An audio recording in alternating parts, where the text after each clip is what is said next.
കേരളത്തിലെ ഒരു ജിഹാദി ചാനൽ അങ്ങനെ വ്യാഖ്യാനിക്കുന്നത് കേട്ടു. വേടനെ മതിൽക്കകത്ത് കയറ്റാൻ പാടില്ല എന്ന് RSSന്റെ നേതാവ് പറഞ്ഞു എന്ന്. വേടന്റെ പാട്ടിനോട് ഇത്ര സ്നേഹം ഉണ്ടെങ്കിൽ ഞാൻ വെല്ലുവിളിക്കുകയാണ് മീഡിയ വണ്ണുകാരൻ, ഒരു കാര്യം ചെയ്യൂ, വേടനെ വിളിച്ച് ആ തിരുവനന്തപുരം പാളയം പള്ളിയിലെ ഈദ് നിസ്കാരത്തിന്റെ ഇടയ്ക്ക് ഒരു സംഗീത പരിപാടികൾ നടത്തട്ടെ.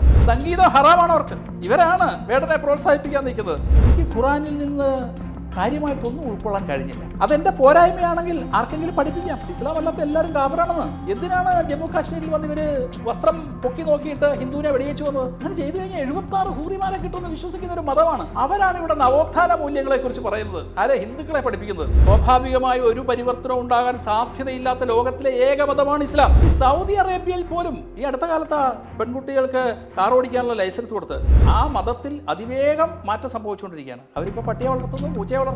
മാംസാഹാരം കഴിക്കുന്നതിന് ഞാൻ എതിരല്ല എന്ന് സ്പഷ്ടമായി പറഞ്ഞിട്ടുണ്ട്. കരിക്കുരങ്ങ് രസായനം ഉണ്ടാക്കി ചികിത്സ നടത്തുന്ന ആയുർവേദമുള്ള നാടാണ് സാർ. മാംസാഹാരം നേദ്യമായി കൊടുക്കുന്ന ക്ഷേത്രങ്ങളുള്ള നാടാണിത്. ചോര കുട്ടിച്ച് നിൽക്കുന്ന ഭദ്രകാളി, തലവെട്ടി നിൽക്കുന്ന ഭദ്രകാളി, ആ ഭദ്രകാളി ക്ഷേത്രത്തിന്റെ ഉള്ളിൽ ഒരു കാല് മുട്ടി ചോര വീണാൽ നമ്മൾ ശുദ്ധികലശം നടത്തൂടെ? ഒരു കണക്കിന് പറഞ്ഞാൽ അസംബന്ധമല്ലേ? അപ്പൊ ഈ ആഹാര സ്വാതന്ത്ര്യത്തെ കുറിച്ച് പറയുന്നത് ആരുടെ പേരില? ഇസ്ലാമിന്റെ പേരിലാണ്. നോമ്പുകാലത്ത് മലപ്പുറം ജില്ലയിലെ സ്കൂളില് പാവപ്പെട്ട കുട്ടികൾക്ക് കഞ്ഞി കൊടുക്കണ്ടെന്ന് തീരുമാനിച്ച ഇസ്ലാമിന്റെ പേരിലാണ് ആഹാര സ്വാതന്ത്ര്യത്തെ കുറിച്ച് ഇവിടെ പ്രഘോഷണം നടത്തുന്നത്. ഹിന്ദുക്കളെ അങ്ങ് കുറ്റം പറഞ്ഞു എന്നുള്ളതാണ്. ഞാൻ ഹിന്ദുക്കളെ കുറ്റം പറഞ്ഞു എന്നുള്ളത് ശരിയാണ്. അത് ഞാൻ ഇപ്പോഴും പറയുന്നു. ഞാൻ ഹിന്ദു സമൂഹത്തെ തന്നെയാണ് വിമർശിച്ചത്. ഇവരുടെ വ്യാഖ്യാനം എന്താണ്? ഈ ഷവർമയിൽ വിഷം ചേർത്ത് ഹിന്ദുക്കൾ മാത്രം കൊടുത്തതാണ്. ഇതൊരു പ്രീ മൈൻഡ് സെറ്റാണ്. ഇവിടെ ഓൾറെഡി കമ്മ്യൂണിസ്റ്റ് പാർട്ടിയും ജിഹാദികളും ഉണ്ടാക്കി വെച്ചിരിക്കുന്ന ഒരു പ്രീ മൈൻഡ് സെറ്റാണ് ഇതിനെ ഇങ്ങനെ വ്യാഖ്യാനിച്ചത്. ഞാൻ ഹിന്ദു സമൂഹത്തിന് ഗൈഡൻസ് കൊടുക്കാൻ വേണ്ടിയിട്ടാണ് പോയത്. ഞാൻ വിമർശിച്ച സത്യത്തിൽ മുസ്ലിങ്ങളെയല്ല, ക്രിസ്ത്യാനികളല്ല, ഇവിടുത്തെ ഹിന്ദുവിനെയാണ് ഞാൻ വിമർശിച്ചത്. കമ്മ്യൂണിസ്റ്റ് പാർട്ടി ഭരിക്കുന്ന തെയ്യപ്പുരകളിലെ ചില തെയ്യങ്ങൾ അവിടുത്തെ ദളിതന്റെ വീട്ടിൽ പോകില്ല. വേടനടക്കം കമ്മ്യൂണിസ്റ്റ് പാർട്ടി അടക്കം ഇവിടുത്തെ ദളിതിന് വേണ്ടി ഒന്നും ചെയ്തിട്ടില്ല. ഈ പാവപ്പെട്ട പിന്നോക്കക്കാരന് അവന്റെ ശവം മറവ് ചെയ്യാൻ വീടിന്റെ അടുക്കള പൊളിക്കേണ്ട സ്ഥിതിയാണ് ഈ കേരളത്തിൽ ഇപ്പോഴും. എത്ര കാലം ഇടതുപക്ഷം ഭരിച്ചു? EMSന്റെ കാലത്ത് ഇവരെയൊക്കെ കോളനിവൽക്കരിക്കുക ചെയ്തത്. എന്നിട്ടിപ്പോ കോളനി എന്ന് പറയുന്നത് തെറ്റാണെന്ന് പറയാണ്. ഇവരെ കോളനിവൽക്കരിച്ച ആരാ? വനവാസിയെ മുഖ്യമന്ത്രിയാക്കാൻ കഴിയുമോ കേരളത്തിലെ ഇടതുപക്ഷ സർക്കാരിന്? ഇല്ല, സാധ്യതകൾ കുറവാണ്. ഒരു സ്ത്രീ പോലും മുഖ്യമന്ത്രി ആകാത്ത നാടാണ് കേരളം. ഇപ്പൊ ഈ വേടനെ ചേർത്തു പിടിക്കുന്ന ഇടതുപക്ഷത്തിന്റെ മുഖ്യമന്ത്രിമാരെ നമ്മൾ എടുത്തു നോക്കുകയാണെങ്കിൽ ഇപ്പോൾ നമ്മൾ പറയപ്പെടുന്ന ഈ താഴ്ന്ന ജാതികൾ എന്ന് വിശേഷിപ്പിക്കുന്ന അല്ലെങ്കിൽ അത്തരത്തിലുള്ള എത്ര മുഖ്യമന്ത്രിമാർ ഇടതുപക്ഷത്തിനുണ്ട് എന്നുള്ളൊരു വലിയ ചോദ്യമുണ്ട്. ഇപ്പോൾ പിണറായി വിജയൻ വരുന്നതിന് മുൻപ് വരെ എത്ര മുഖ്യമന്ത്രിമാരാണ് ഇത്തരം മറ്റു ജാതികളിൽ നിന്നുണ്ടായിട്ടുള്ളത്? ഒരു ദളിതനെ മുഖ്യമന്ത്രിയാക്കാൻ ഇടതുപക്ഷത്തിന് സാധിച്ചിട്ടില്ലല്ലോ ഇതുവരെ കേരളത്തില്. ഒരു ദേവസ്വം മന്ത്രി വന്നപ്പോൾ ഇപ്പൊ MP ആണ്. അപ്പൊ സാധിച്ചിട്ടില്ലല്ലോ. എന്ന് മാത്രമല്ല, നമുക്ക് നോക്കിക്കഴിഞ്ഞാൽ ഇന്നിപ്പം ജാതി വേർതിരിവ് ഏറ്റവും കൂടുതലുള്ള പാർട്ടി ഗ്രാമത്തിലാ. തീർച്ചയായിട്ടും കണ്ണൂർ പാർട്ടി ഗ്രാമത്തിൽ തെയ്യം ചിലരുടെ വീട്ടിൽ പോവില്ല. ആ തെയ്യപ്പുര ഭരിക്കുന്ന ആരാ? കമ്മ്യൂണിസ്റ്റ് പാർട്ടിയാ അല്ലേ? കമ്മ്യൂണിസ്റ്റ് പാർട്ടി ഭരിക്കുന്ന തെയ്യപ്പുരകളിലെ ചില തെയ്യങ്ങൾ അവിടുത്തെ ദളിതന്റെ വീട്ടിൽ പോവില്ല. അപ്പൊ ജാതി നമുക്ക് കാണണമെന്നുണ്ടെങ്കിൽ പാർട്ടി ഗ്രാമത്തിൽ പോകണം. ഇപ്പം അതല്ലേ അവസ്ഥ. അവരാണ് ഇവിടെ ജാതിക്കെതിരെ വേടനെ സംരക്ഷിക്കുമെന്ന് പറയുന്നത്. വേടനടക്കം കമ്മ്യൂണിസ്റ്റ് പാർട്ടി അടക്കം ഇവിടുത്തെ ദളിതിന് വേണ്ടി ഒന്നും ചെയ്തിട്ടില്ല. അയ്യങ്കാളി സത്യത്തിൽ റഷ്യൻ വിപ്ലവം നടക്കുന്നതിന് മുന്നേ തൊഴിലാളി സമരം നടത്തിയ ആളാണ്. തിരുവനന്തപുരത്ത് എൻ്റെ കൊച്ചുങ്ങൾക്ക് പഠിക്കാൻ സൗകര്യം തന്നില്ലെങ്കിൽ മേലാളന്മാരോട് പറഞ്ഞു അദ്ദേഹം. ജാതിഭൂതം കയറിയ മേലാളന്മാരോട് അദ്ദേഹം പറഞ്ഞു, നിങ്ങളുടെ പാടശേഖരങ്ങളിൽ ഞാൻ മട്ടിപ്പുല്ലുകൾ ഇർപ്പിക്കും എന്ന് പറഞ്ഞിട്ട് 1 വർഷം സമരം ചെയ്തു. അതിൽ രക്തസാക്ഷികളുണ്ടായി. പട്ടിണി കിടന്ന് മരിച്ച ഒരു മുത്തശ്ശിയുണ്ട് തിരുവനന്തപുരത്ത് ഈ സമരത്തിൽ. കമ്മ്യൂണിസ്റ്റുകാരൻ്റെ ഈ തൊഴിലാളി വിപ്ലവമൊക്കെ ഉണ്ടാകുന്നതിന് മുമ്പ് ഇവിടെ വിപ്ലവം നടത്തി കാണിച്ച ആളാണ് അയ്യങ്കാളി. ആ അയ്യങ്കാളിയുടെ പാരമ്പര്യം പറയാൻ ഇവർക്കെന്താ അവകാശം? ആ അയ്യങ്കാളി ഹിന്ദുവായിരുന്നു, സനാതന ധർമ്മത്തിന് വേണ്ടിയാണ് നിലകൊണ്ടത്. അയ്യങ്കാളിയുടെ സമൂഹത്തിൽപ്പെട്ടവന് വിദ്യാഭ്യാസം കൊടുക്കാനാണ് ശ്രമിച്ചത്. ആ അയ്യങ്കാളി സ്ഥാപിച്ച വിദ്യാലയത്തെ അതേ അവസ്ഥയിൽ ഇത്രയും കാലം നിലനിർത്തിയത് ഇവിടെ മാറി മാറി ഭരിച്ച കമ്മ്യൂണിസ്റ്റുകാരും കോൺഗ്രസ്സുകാരും ഒക്കെയാണ്. അയ്യങ്കാളിയുടെ സമൂഹത്തിന്, അയ്യങ്കാളി പ്രതിനിധാനം ചെയ്യുന്ന സമൂഹത്തിന് വർഷത്തിലൊരിക്കൽ അവിടെ തിരുവനന്തപുരത്ത് കൊണ്ട് ഒരു മാലയിട്ടാൽ മാത്രം പോരല്ലോ. അപ്പോൾ വേടനെ പിന്തുണയ്ക്കുന്ന കമ്മ്യൂണിസ്റ്റ് പാർട്ടി അടക്കം ഇവിടുത്തെ ദളിതർക്ക് വേണ്ടി ഒന്നും ചെയ്തിട്ടില്ല. EMSന്റെ കാലത്ത് ഇവരെയൊക്കെ കോളനിവൽക്കരിക്കുക ചെയ്തത്. എന്നിട്ടിപ്പോൾ കോളനി എന്ന് പറയുന്നത് തെറ്റാണെന്ന് പറയാണ്. ഇവരെ കോളനിവൽക്കരിച്ച ആരാ? ഭൂപരിഷ്കരണം ഉണ്ടാക്കി. ഭൂപരിഷ്കരണം ആർക്കാ? കുട്ടിക്കിടപ്പുകാരനായ പിന്നോക്കക്കാരനൊന്നും കിട്ടിയില്ല. ഈ ഭൂമി പാട്ടത്തിനെടുത്തവരാണ് സ്ഥലം പോയത്. മറ്റേ ഇവിടുത്തെ ഹരിജനെ, ഇവിടുത്തെ അടിസ്ഥാന തൊഴിലാളി വർഗത്തെ 10 സെൻറ്റിൽ കൊണ്ടുപോയി തളച്ചു. അതാണ് കമ്മ്യൂണിസ്റ്റ് പാർട്ടിയുടെ പാരമ്പര്യം. അതേസമയം അയ്യങ്കാളി ഏക്കർ കണക്കിന് സ്ഥലം തിരുവനന്തപുരത്ത് മഹാരാജാവോട് സംസാരിച്ച് പാവപ്പെട്ടവർക്ക് മേടിച്ചു കൊടുത്തു. ഈ ചരിത്രമൊക്കെ അറിയാതെ പുതിയ തലമുറയ്ക്ക് ഇപ്പം എന്തുകൊണ്ടാണ് പലപ്പോഴും ഈ വേടൻ്റെ പാട്ടുകളുടെ അർത്ഥം പോലും അറിയാതെ ആൾക്കാർ ഇതിൻ്റെ തുള്ളാൻ പോകുന്നതെന്ന് വെച്ചാൽ, മലയാളം ഇന്ന് നമ്മുടെ കുട്ടികൾക്ക് അറിയില്ല, മലയാളം അറിയില്ല. അതുകൊണ്ട് വേടൻ പറയുന്ന തെറികൾ നിങ്ങൾ കേട്ടിട്ടുണ്ടാവും. പാട്ടിനിടയിൽ തെറി പറയുകയാണ്. ഇത് വളരെ വലിയൊരു ഗൂഢാലോചനയാണ്. നമ്മുടെ ഒരു അരാജകത്വം സൃഷ്ടിക്കുക, നമ്മുടെ സൊസൈറ്റിയിൽ അരാജകത്വം സൃഷ്ടിക്കുക. അപ്പം തെറി വിശുദ്ധമാവുകയാണ്. വേടൻ്റെ ജീവിതം ഈ വിദ്യാർത്ഥിക്ക് എങ്ങനെ മാതൃകയാവുന്നത്? പക്ഷെ തെറി ശുദ്ധമല്ല എന്ന് പറയാൻ പറ്റും. അങ്ങനെയാണെങ്കിൽ കൊടുങ്ങല്ലൂർ വിശുദ്ധമാകുന്നതാണ് ഞാൻ പറഞ്ഞത്. എന്താ കൊടുങ്ങല്ലൂർ ഭരണി പാടുന്നത്? കൊടുങ്ങല്ലൂർ ഭരണിയിൽ ആരെങ്കിലും വെള്ളമടിച്ച് പാടുന്ന തെറിയല്ല അവിടെ പാടുന്ന പാട്ട്.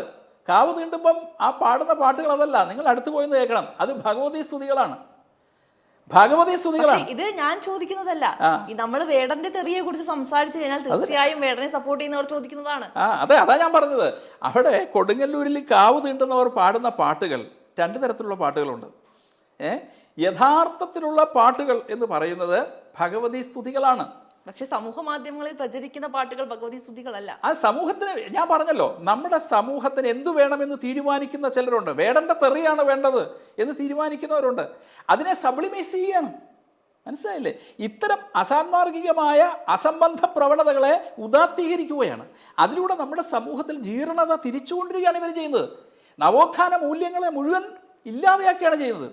നവോത്ഥാന മൂല്യങ്ങളെ കടമുഴക്കുക എന്ന് പറയുന്ന പരിപാടിയാണ് ഇവർ നടത്തിക്കൊണ്ടിരിക്കുന്നത്. ഒപ്പം തന്നെ ഇപ്പോൾ വേടനാണെങ്കിലും ഇടതുപക്ഷമാണെങ്കിലും നമ്മൾ ജാതീയതയ്ക്കെതിരാണ് ഇവരെല്ലാം നിലകൊള്ളുന്നത് എന്ന് പറയുന്നുണ്ടെങ്കിലും വേടനും ജാതിയുടെ പേര് വേണം, ഇടതുപക്ഷത്തിനും ജാതിയുടെ വോട്ട് വേണം എന്നുള്ളൊരു സാഹചര്യം കൂടിയില്ലേ? ആണ്. ജാതിയെ ഇവര് കച്ചവടം ചെയ്യുകയാണ്. ഞാനതാണ് മുമ്പേ പറഞ്ഞത്. ഇവിടുത്തെ വനവാസികളുടെ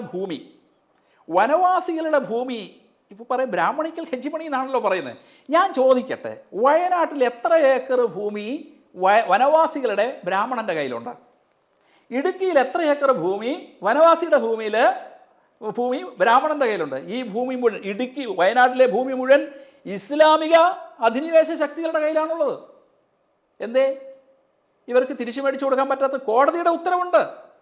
വനവാസി ഭൂമി കൈവശം വെച്ചിരിക്കുന്നവർ തിരിച്ചു മേടിച്ചു കൊടുക്കണം. എന്തേ ചെയ്യാത്തത്? ഇവിടുത്തെ പിന്നോക്ക ദളിത വനവാസി വിഭാഗങ്ങളോട് ഇത്രയും സിമ്പതി ഉണ്ടെങ്കിൽ ആദ്യം ചെയ്യേണ്ടത് അവർക്ക് ഈ ഭൂമി തിരിച്ചു മേടിച്ചു കൊടുക്കുക. ഈ പാവപ്പെട്ട പിന്നോക്കക്കാരന് അവൻ്റെ ശവം മറവ് ചെയ്യാൻ വീടിൻ്റെ അടുക്കള പൊളിക്കേണ്ട സ്ഥിതിയാണ് ഈ കേരളത്തിൽ ഇപ്പോഴും. എത്ര കാലം ഇടതുപക്ഷം ഭരിച്ചു? ഈ വലിയ വിപ്ലവം പറയുന്ന ഇടതുപക്ഷം എത്ര കാലം ഭരിച്ചു? എന്നിട്ട് എന്തുകൊണ്ട് ഇപ്പോഴും മധുമാർ ഒരു നേരത്തെ ആഹാരത്തിന് വകയില്ലാതെ മധുമാർ കൊല ചെയ്യപ്പെടുന്ന കേരളമാണിത്. എന്നിട്ടാണ് ജാതി സമത്വത്തെക്കുറിച്ചും പിന്നോക്കക്കാരൻ്റെ അവകാശത്തിന് വേണ്ടി ഞങ്ങളാണ് സംസാരിക്കുന്നതെന്ന് പറയുന്നത്. ഇത്രയും കാലം ഭരിച്ചത് ഒരുപക്ഷെ കോൺഗ്രസ് ഭരിച്ചതിനേക്കാളും കൂടുതൽ ഇടതുപക്ഷമാണ് ഭരിച്ചത്. എന്നിട്ട് എന്ത് മാറ്റം ഉണ്ടായി ഇവിടുത്തെ ദളിതൻ്റെയും പിന്നോക്കക്കാരൻ്റെയും വനവാസിയുടെയും ജീവിതത്തിൽ? ഇനി അതിൽ മാറ്റം ഉണ്ടാകുമോ? അതിന് മാറ്റം ഉണ്ടാവണമെങ്കിൽ ഈ രാഷ്ട്രീയ വ്യവസ്ഥിതിയെ എവിടുന്ന് മാറണം? രാഷ്ട്രീയ വ്യവസ്ഥിതിയെ മാറണം. ഈ രാജ്യത്ത് ആദ്യമായിട്ടൊരു വനവാസി സ്ത്രീയെ പ്രഥമ പൗരയാക്കാൻ, പ്രസിഡൻ്റാക്കാൻ കഴിഞ്ഞ ഒരു സർക്കാരുള്ള രാജ്യമാണിത്. ഒരു വനവാസി സ്ത്രീയെ ചരിത്രത്തിൽ ആദ്യമായിട്ടാണ്. സാധിക്കുമോ കേരളത്തിലെ ഒരു വനവാസിയെ മുഖ്യമന്ത്രിയാക്കാൻ? കഴിയുമോ കേരളത്തിലെ ഇടതുപക്ഷ സർക്കാരിന്? ഇല്ല, സാധ്യതകൾ കുറവാണ്. ഒരു സ്ത്രീ പോലും മുഖ്യമന്ത്രിയാകാത്ത നാടാണ് കേരളം. അപ്പം അവരാണ് പറയുന്നത് ഞങ്ങൾ ദളിതൻ്റെ അട്ടിപ്പേർ അവകാശം പറയുന്നു, പിന്നോക്കക്കാരൻ്റെ അട്ടിപ്പേർ അവകാശം പറയുന്നു. അതിനുവേണ്ടി കപട വിഗ്രഹങ്ങളെ ഉണ്ടാക്കുന്നു. കപട വിഗ്രഹങ്ങൾ യഥാർത്ഥ പ്രശ്നങ്ങളിൽ നിന്നും ശ്രദ്ധ തിരിക്കാൻ വേണ്ടിയിട്ടാണ് ഇത്തരത്തിലുള്ള വേടന്മാരെ ഉയർത്തിപ്പിടിക്കുന്നത്. യഥാർത്ഥ പ്രശ്നങ്ങളിൽ ശ്രദ്ധ തിരിക്കാൻ വേണ്ടിയിട്ടാണ്. ഇവിടുത്തെ ദളിതൻ്റെ പിന്നോക്കക്കാരൻ്റെ അടിസ്ഥാന പ്രശ്നങ്ങളിൽ നിന്ന് ശ്രദ്ധ തിരിക്കാൻ വേണ്ടിയിട്ടാണ് ഇത്തരം കപട വിഗ്രഹങ്ങൾ. ഞാൻ പറയുന്നു, ദളിതൻ എന്ന് പറയുന്നത് ഒരു വ്യാജ വിഗ്രഹമാണ്. ഇത്തരം വ്യാജ വിഗ്രഹങ്ങൾ എല്ലാ കാലത്തും കമ്മ്യൂണിസ്റ്റ് പാർട്ടി ഉണ്ടാക്കിയിട്ടുണ്ട്. ആ വ്യാജ വിഗ്രഹങ്ങളിലൂടെയാണ് കമ്മ്യൂണിസ്റ്റ് പാർട്ടി ജീവിച്ചു പോകുന്നത്. ഇനി ഒപ്പം തന്നെ ഈ വിഷയത്തിനൊപ്പം അങ്ങ് പറഞ്ഞ മറ്റൊരു പരാമർശം വലിയ രീതിയിൽ ചർച്ചയായി, ഷവർമ. ഷവർമ പൊതുവെ എല്ലാവർക്കും ഇഷ്ടപ്പെട്ട ഒരു ഭക്ഷണമാണ്. ഷവർമ കഴിച്ച് നമ്മുടെ നാട്ടിൽ മരണങ്ങൾ ഉണ്ടായിട്ടുണ്ട്. ദാരുണമായ സംഭവം തന്നെ, ഞാൻ സമ്മതിക്കുന്നു. പക്ഷേ എനിക്ക് തോന്നുന്നു 2012 2022 എനിക്ക് കൃത്യമായി അറിയില്ല വർഷമാണ് ആദ്യത്തെ മരണം റിപ്പോർട്ട് ചെയ്യുന്നത്. അന്ന് മരിച്ചത് ഒരു ക്രിസ്ത്യനാണ്. പക്ഷെ അങ്ങ് പറയുന്നത് ഇവിടെ ഐഷയോ മുഹമ്മദോ തോമസോ മരിച്ചിട്ടില്ല. ആ പരാമർശം ഞാൻ അവിടെ നടത്തുന്നത് ഒരു പ്രത്യേക സാഹചര്യത്തിലാണ്. ആ പ്രസംഗം മുഴുവൻ കേട്ടാൽ മനസ്സിലാവും. അവിടെ സ്വാഗതം പറഞ്ഞയാൾ ക്ഷേത്ര ശ്രീകോവിലിൽ പൂജ ചെയ്യുന്ന ആളിനെയും ക്ഷേത്രത്തിൻ്റെ ഈ ഉത്സവ നടത്തിപ്പിൽ അടുക്കളയിൽ പങ്കെടുക്കുന്ന ആളിൻ്റെയും സ്റ്റാറ്റസ് ഈക്വലാണെന്ന് പറഞ്ഞു. അപ്പോൾ സനാതനധർമ്മത്തിലെ ഭക്ഷണ സംസ്കാരത്തെക്കുറിച്ച് അവിടെ ഈ സ്റ്റാറ്റസ് ഈക്വലാണ് എന്ന് പറഞ്ഞപ്പോൾ നമുക്കൊരു മഹത്തായ ഭക്ഷണ സംസ്കാരമുണ്ട് ഭാരതത്തിന്. ഞാൻ പറഞ്ഞു 3000-ൽ പരം വിഭവങ്ങൾ ഉണ്ടാക്കുന്ന സുകേശമുനി എന്ന ഈ ഭക്ഷണ സംസ്കാരത്തിൻ്റെ ഒരു ആചാര്യം പോലും നമുക്കുണ്ട്. ആ സുകേശമുനിയെക്കുറിച്ച് പറഞ്ഞു. പക്ഷേ ഇന്ന് അനഭിലഷണീയമായ ഭക്ഷണങ്ങൾ നമ്മൾ കഴിക്കുന്നു എന്ന് പറഞ്ഞിട്ട് ഉദാഹരണമായിട്ടാണ് ഞാൻ ഷവർമ്മ പറഞ്ഞത്. ഷവർമ്മ ഞാൻ ആ പ്രസംഗത്തിൽ നിങ്ങൾ ശ്രദ്ധിച്ചാൽ മനസ്സിലാവും, മാംസാഹാരം കഴിക്കുന്നതിന് ഞാൻ എതിരല്ല എന്ന് സ്പഷ്ടമായി പറഞ്ഞിട്ടുണ്ട്. ഇപ്പോഴും പറയുന്നു, ഇവിടെ കരിങ്കുരങ്ങ് രസായനം ഉണ്ടാക്കി ചികിത്സ നടത്തുന്ന ആയുർവേദമുള്ള നാടാണ് സാർ. കരിങ്കുരങ്ങ് രസായനമോ അല്ലെങ്കിൽ ആടിൻ്റെ മാംസം നമ്മുടെ സ്ത്രീകൾ പ്രസവിച്ചു കഴിഞ്ഞാൽ അവർക്ക് സൂപ്പായിട്ട് കൊടുക്കുന്ന നാടാണിത്. മാംസാഹാരം നേദ്യമായി കൊടുക്കുന്ന ക്ഷേത്രങ്ങളുള്ള നാടാണിത്. ഞാൻ മാംസാഹാരത്തിനെതിരായിട്ടല്ല പറഞ്ഞത്. ഷവർമ്മയെ ഞാൻ പിൻപോയിട്ടായിട്ട് ആക്രമിക്കാൻ കാരണം ആ ആഹാരം കഴിച്ച് ഇവിടെ നിരവധി പേര് മരിച്ചു. ബിരിയാണി കഴിച്ച് അത്രയും പേര് മരിച്ചിട്ടില്ല. തുടർച്ചയായ മരണങ്ങളുണ്ടായി. 2, ഞാൻ ആ ഷവർമ്മയെക്കുറിച്ച് പറയുമ്പോൾ പ്രധാനമായി ഊന്നിപ്പറഞ്ഞൊരു കാര്യമുണ്ട്. അസമയത്തുള്ള ആഹാരം, മനുഷ്യൻ ഉറങ്ങുന്ന സമയത്ത് ഇത്തരം മാംസാഹാരം കഴിക്കുന്നത് ഞാൻ പറയുന്നതല്ല, വൈദ്യശാസ്ത്രം പറയുന്നതാണ്. ഇപ്പോൾ നമ്മുടെ കുട്ടികൾക്ക് അടക്കം ഇപ്പം നമ്മൾ ഔട്ടിങ്ങിൽ വൈകുന്നേരം എല്ലാവരും ഔട്ടിങ് നടത്തിയിട്ട് ആഹാരം കഴിച്ചുകൊണ്ട് ഹെവി ഫുഡാണ് കഴിക്കുന്നത്. അത് മാംസാഹാരമാണ്. ഇത് അസമയത്ത് കഴിക്കുന്നു, ഹെവി ഫുഡ് കഴിക്കുന്നു. ഇത് ആരോഗ്യത്തിന് നല്ലതല്ല. എന്നിട്ട് ഞാൻ പറഞ്ഞു, ആഹാരം എന്ന് പറയുന്നത് ക്ഷേത്രത്തിൽ നേദ്യമാണ്, പവിത്രമായിട്ട് നമ്മൾ കഴിക്കുന്നത്. നമ്മൾ എപ്പോഴും പ്രൊമോട്ട് ചെയ്യുന്നത് സസ്യാഹാരമാണ്. അത് ബ്രാഹ്മണൻ കഴിക്കുന്നതുകൊണ്ടല്ല. ഇവിടെ ബ്രാഹ്മണൻ മാംസം കഴിച്ചുകൊണ്ടിരുന്ന ആളാണ്. വൈദിക കാലത്ത് മാംസം കഴിച്ച ബ്രാഹ്മണനുണ്ട്. എപ്പോഴാണ് ഇവിടെ സസ്യാഹാരം? ഇപ്പം നമ്മുടെ ക്ഷേത്രങ്ങളെല്ലാം ശാക്തേയ കാവുകൾ ഒഴികെ, ശാക്തേയ കാവുകളിൽ നമ്മുടെ കേരളത്തിൽ തന്നെ ശാക്തേയ കാവുകളിൽ ഇറച്ചി നേദിക്കുന്ന ക്ഷേത്രങ്ങളുണ്ട്. എനിക്കറിയാം, കണ്ണൂരൊക്കെ ഒരുപാട് ഇറച്ചി നേദിക്കുന്ന ക്ഷേത്രങ്ങളുണ്ട്. ബാക്കി വ്യാപകമായിട്ട് നമ്മുടെ ക്ഷേത്രങ്ങളിൽ ഇപ്പോൾ ഭദ്രകാളി ആരാധിക്കുന്നവരാണ്. ഭദ്രകാളി ആരാധിക്കുന്ന ചോര കുട്ടിച്ച് നിൽക്കുന്ന ഭദ്രകാളി, തലവെട്ടി നിൽക്കുന്ന ഭദ്രകാളി, ആ ഭദ്രകാളി ക്ഷേത്രത്തിൻ്റെ ഉള്ളിൽ ഒരു കാല് മുട്ടി ചോര വീണാൽ നമ്മൾ ശുദ്ധികലശം നടത്തൂടെ? ഒരു കണക്കിന് പറഞ്ഞാൽ അസംബന്ധമല്ലേ? ചോര കുടിച്ചു നിൽക്കുന്ന കാളി വിഗ്രഹം പ്രതിഷ്ഠിച്ചിരിക്കുന്ന സ്ഥലത്ത് കാല് മുട്ടി 4 അമ്പലത്തിനുള്ളിൽ ചോര വീണാൽ ശുദ്ധികലശം നടത്തും. ഇത് നമുക്ക് ഇത്തരത്തിലുള്ള ഒരു സാത്വിക ഭാഗം, ഇതൊരു സാത്വിക ഭാവമാണ്. ഈ സാത്വിക ഭാവം എപ്പോഴാണ് ഉണ്ടായത്? ഇത് ബുദ്ധമതത്തിൻ്റെ വരവോടുകൂടിയാണ്. ബുദ്ധമതം ഹിന്ദു ധർമ്മത്തിന് നിരവധി കാര്യങ്ങൾ സംഭാവന ചെയ്തിട്ടുണ്ട്. അതിലൊന്നാണ് ഈ പറയുന്ന സസ്യാഹാരം. ഒരു ബഹുഭൂരിപക്ഷം ജനങ്ങൾ സനാതനധർമ്മത്തിൽ ഈ പ്രത്യേകിച്ച് വൈദിക വിഭാഗത്തിൽപ്പെടുന്നവർ ഈ സസ്യാഹാരികളാണ്. അതുകൊണ്ട് മാംസാഹാരം കഴിക്കാൻ പാടില്ല എന്ന് നമ്മൾ പറഞ്ഞിട്ടൊന്നുമില്ല. മാംസാഹാരം കഴിക്കുന്നവരെ അകറ്റി നിർത്തിയിട്ടില്ല. വ്യാധൻ്റെ മുന്നിൽ നമസ്കരിച്ച് ശങ്കരാചാര്യൻ്റെ നാടാണ് ഇത്. വ്യാധൻ ആരാ? പട്ടിയിറച്ചി തിന്നുന്നവനാ. പട്ടിയിറച്ചി തിന്നുന്ന വ്യാധൻ മുന്നോട്ട് വന്നപ്പോൾ സാക്ഷാൽ ശങ്കരൻ നമസ്കരിച്ചു. കാരണം വേദാന്തിയാണ് വ്യാധൻ. വേദാന്തിയുടെ മുന്നിൽ അവൻ ഇറച്ചി തിന്നോ ഇല്ലയോ നോക്കിയിട്ടില്ല. ഈ കഥ ഒരു കെട്ടുകഥയല്ല, അതിൻ്റെ പിന്നിലൊരു സന്ദേശമുണ്ട്. നമ്മൾ മാംസത്തിനെതിരല്ല. ഈ പറയുന്ന അറബി ഫുഡ്, ഞാൻ മുസ്ലിം ഫുഡ് എന്ന് പോലും പറഞ്ഞിട്ടില്ല. ഇവിടെ ആഖ്യാന നിർമ്മിതി നടത്തിയവരാണ്. ഇത് മുസ്ലിങ്ങൾക്കെതിരാണ്. ഏത് ഷവർമ്മ മുസ്ലിം ആഹാരമെന്ന് ഞാൻ എവിടെയാണ് പറഞ്ഞിരിക്കുന്നത്? ഞാനൊരിടത്തും പറഞ്ഞിട്ടില്ല. അറബി ഫുഡാണ്. ഈ അറബി നാട്ടിൽ നിന്നാണ് ഇത്. അറബിയിലേക്ക് മറ്റേതോ ഒരു രാജ്യത്തു നിന്ന് അറബി നാട്ടിലേക്ക് വന്നതാണ്. ഇത് നമ്മൾ കഴിക്കുന്ന ആഹാരം നമ്മുടെ കാലാവസ്ഥയ്ക്കും നമ്മുടെ ജീവിതശൈലികൾക്കും ഒക്കെ ഇണങ്ങിയതായിരിക്കണം. ഒരു കാലത്ത് യൂറോപ്പിനെ നമ്മൾ അന്ധമായി അനുകരിച്ചു. ഇന്ന് നമ്മൾ വ്യാപകമായി ഇസ്ലാമിനെ പോലുമല്ല അനുകരിക്കുന്നത്, അറേബ്യയാണ് അനുകരിക്കുന്നത്. അത് ആരോഗ്യകരമല്ലാത്ത നിരവധി കാര്യങ്ങളുണ്ട്. അതിലൊന്നാണ് ഷവർമ്മ എന്ന് ഞാൻ വീണ്ടും പറയുകയാണ്. അത് കഴിക്കുന്നതൊന്നും അസമയത്താണ്.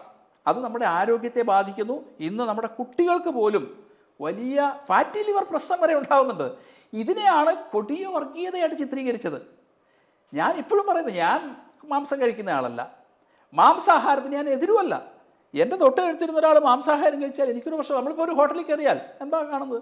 അപ്പോൾ ഈ ആഹാര സ്വാതന്ത്ര്യത്തെക്കുറിച്ച് പറയുന്നത് ആരുടെ പേരിലാണ്? ഇസ്ലാമിൻ്റെ പേരിലാണേ.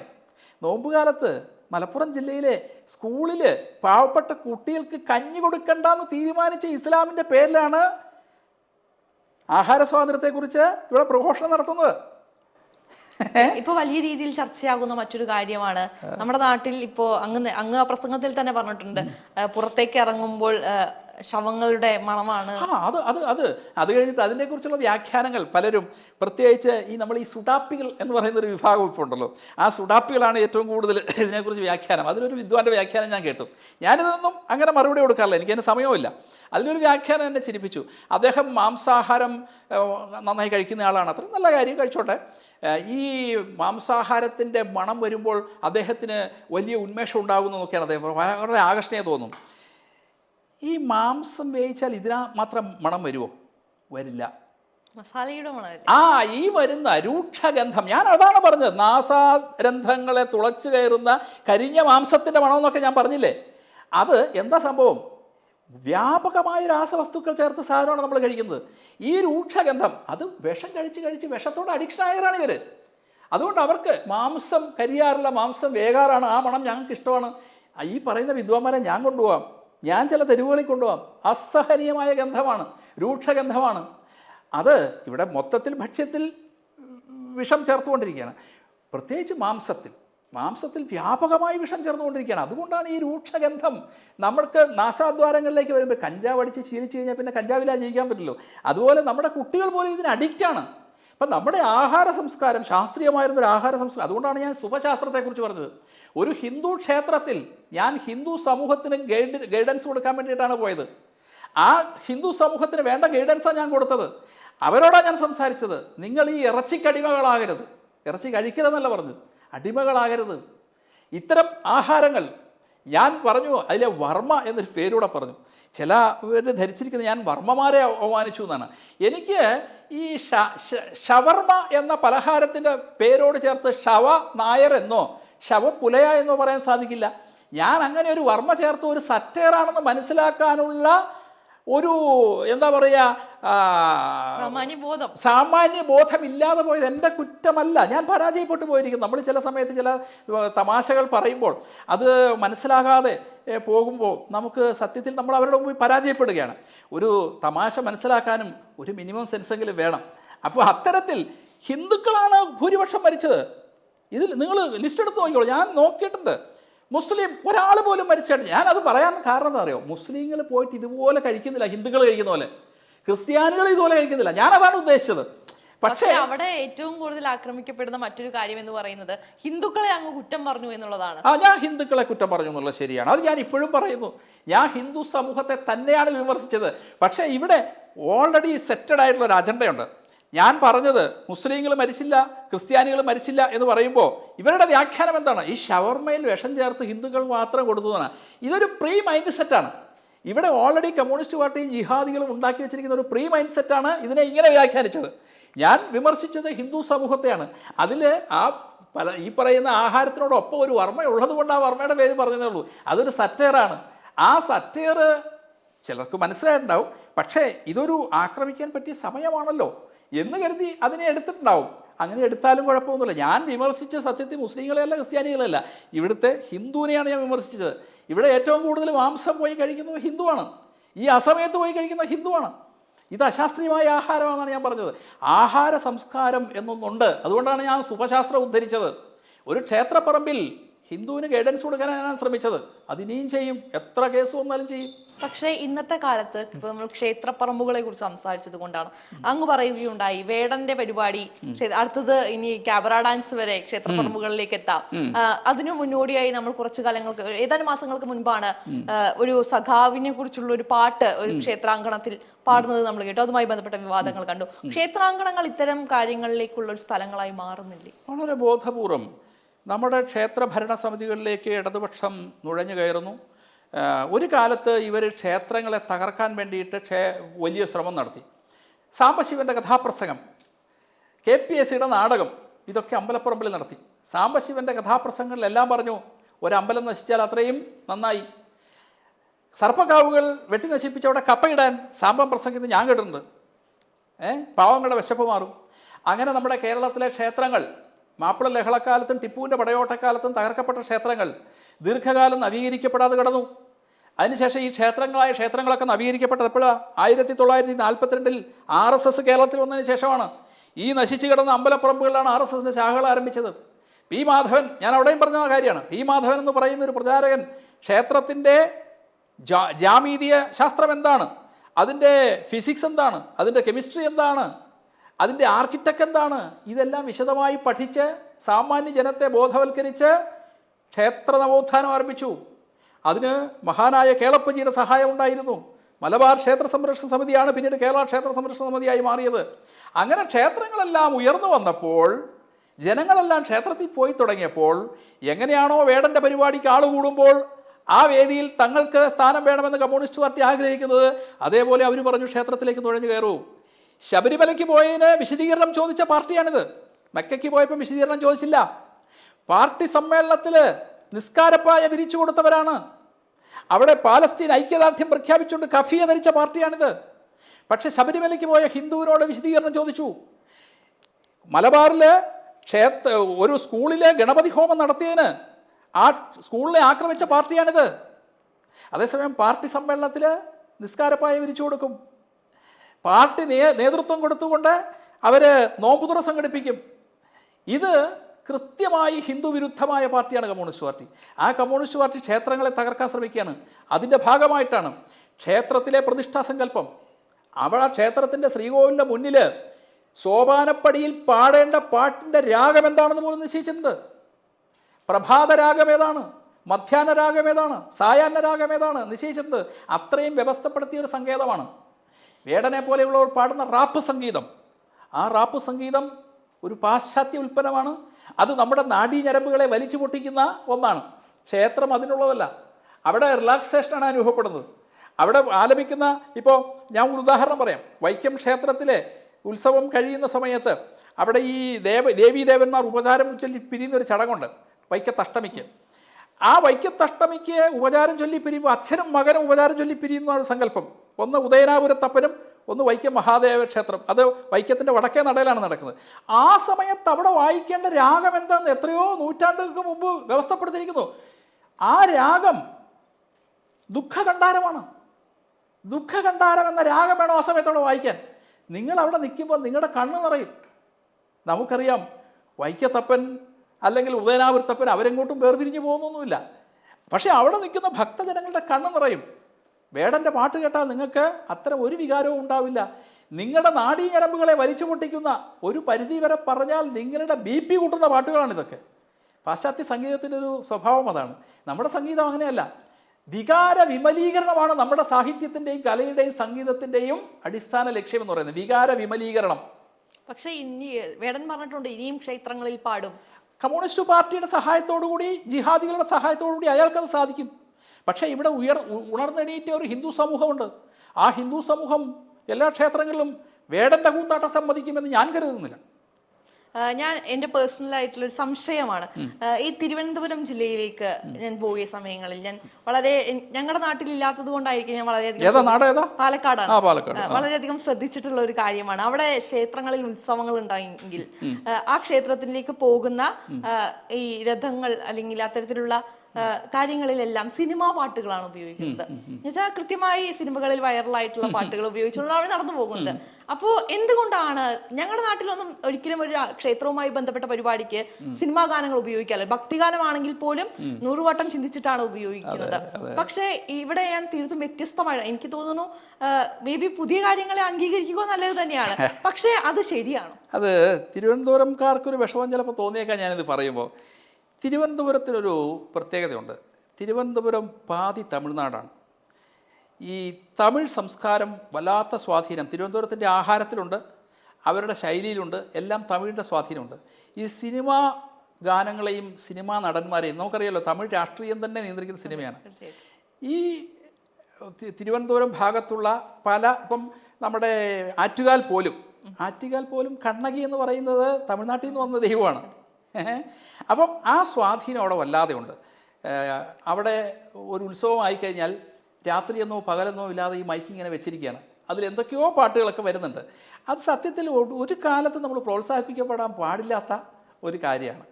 ക്ഷേത്രത്തിൻ്റെ അന്തരീക്ഷത്തെ നശിപ്പിക്കുന്ന ഒരു കാര്യമാണ്. പക്ഷേ നമ്മുടെ ഇടയ്ക്ക് ഇങ്ങനെ ദുരാചാരങ്ങൾ ഉണ്ടാകുമല്ലോ. ഇപ്പോൾ പാലക്കാട് വേറെ വല്ലതൊക്കെ ഉണ്ടാവും, എനിക്കറിയില്ല. തിരുവനന്തപുരത്ത് ഇത്തരം ചില ദുരാചാരങ്ങളുണ്ട്.